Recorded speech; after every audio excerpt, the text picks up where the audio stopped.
morning. I am heading to the hospital for day 2 of stem cell collection. 2 days ago, Tim had his first stem cell collection, and on November 21st, he begins chemotherapy. It's a really intensive chemotherapy, and then 2 days later, he will have what they call a rebirth, which is when they inject the stem cells and let him do their thing in his body.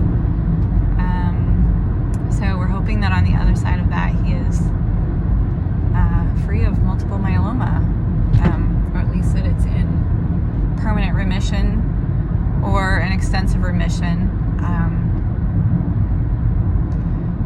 So my day began with getting the girls up and ready to go, getting Tim lunch so that he would have food for the day, getting the chickens fed and watered and the rabbits fed and watered, getting Cash fed.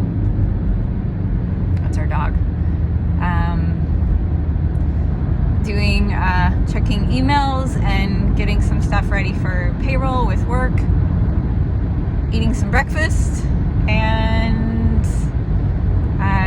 getting laundry set aside. My mother-in-law is awesome. She's going to the grocery store this morning and then going to come and fold some laundry, which is super amazing. And I am heading to the hospital and then over to work afterwards.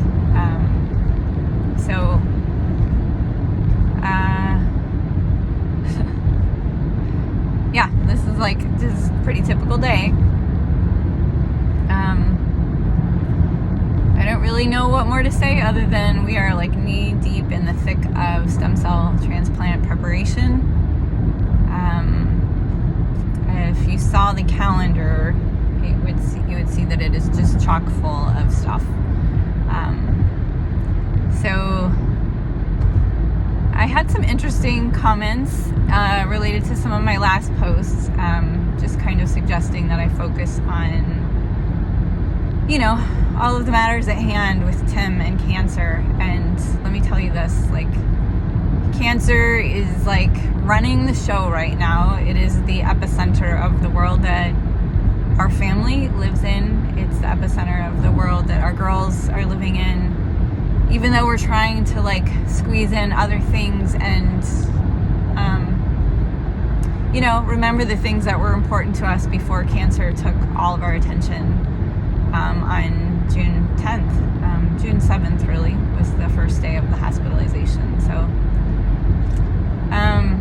if you hear me talk about other things like climate change, like taking care of our planet, my thoughts and feelings and even beliefs about those things.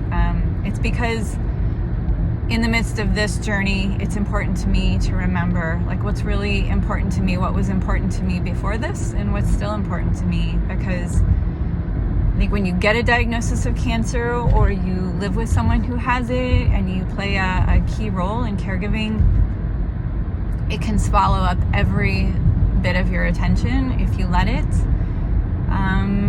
And then you're sunk. And I have watched it over the past 30 years as a therapist and as a healthcare leader. I have seen people go down, families go down, caregivers go down when they get so swallowed up in a role that they can't get out of, and they forget that first and foremost they're a human being with all kinds of things that are important to them, including that diagnosis that they were given. And nobody is a diagnosis.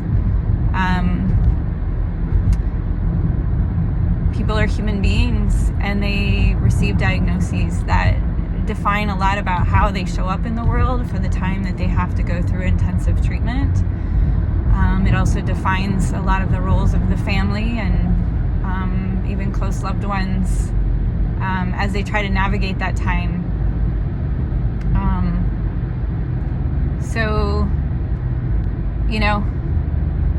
Cancer has 100% of my attention unless I try to remember the things that also are important to me outside of it, and the things that Tim and I were talking yesterday about, the world that we envision beyond cancer. And it's so vital that we have a strong vision beyond this. Otherwise, we won't make it through. And I speak about this for anyone going through a rough time.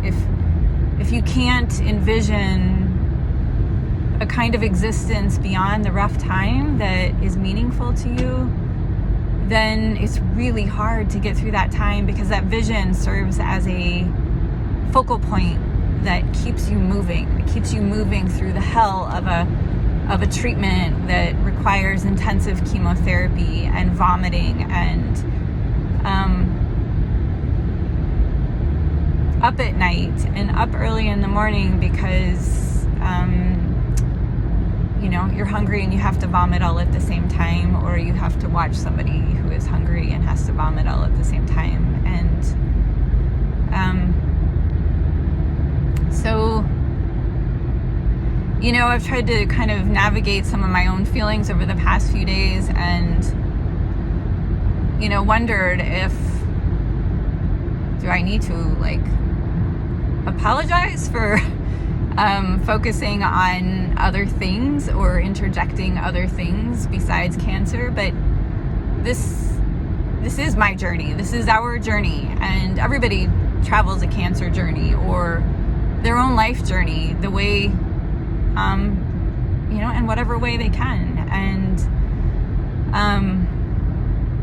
for me, wearing the hat of occupational therapist, of manager, of sustainability leader, of climate coach, of climate activist, of spouse, of mother, this is how I'm traveling it. And so this is how I'm going to speak up about it. And I'm also going to speak up about when I manage to find ways to continue persevering towards the things that matter to me and that give me hope for a world, that I want to pass on to my children.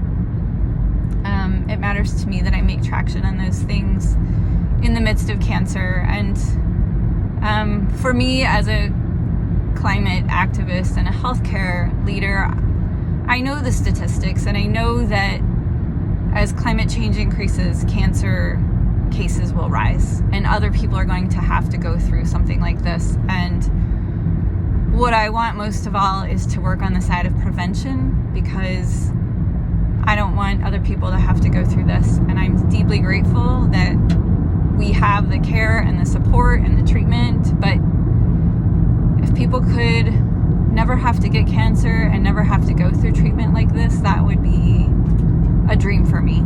So I will keep beating the drum and keep speaking up. And if you don't like the things that I talk about here, I'm happy for you to find another YouTube channel to go on to. There's plenty out there. I'm just talking about our journey and the things that matter to me, and the world that I want to keep fighting for.